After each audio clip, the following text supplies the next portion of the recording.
Chapter 4. Theo visits Uncle Ike after school.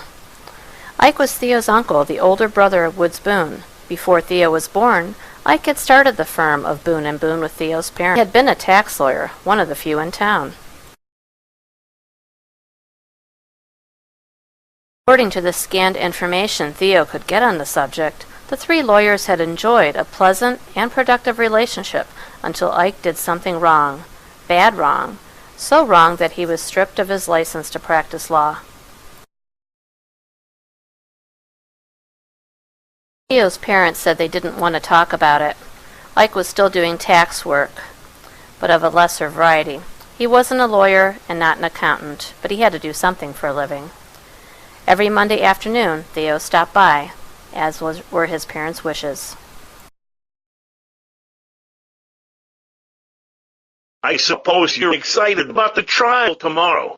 You still want to be a lawyer, a great trial lawyer. The prosecution has a weak case, from what I hear.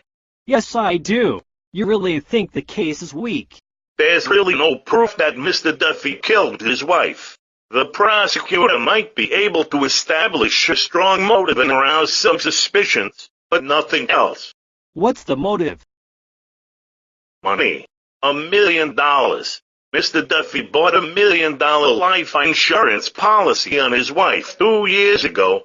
In the event of her death, he gets $1 million. His business was not doing well. He needed some cash. So the theory is that he, literally, took matters into his own hands. Did he choke Mrs. Duffy? That's the theory. She died of strangulation. The prosecutor will claim that Mr. Duffy choked her, took her jewels, tried to make it look as if she walked in on a thief. What will Mr. Nance try and prove? He doesn't have to prove anything, but he'll argue that there's no proof, no evidence that Mr. Duffy was at the scene of the crime. To my knowledge, there are no witnesses. It's a very tough case for the prosecution.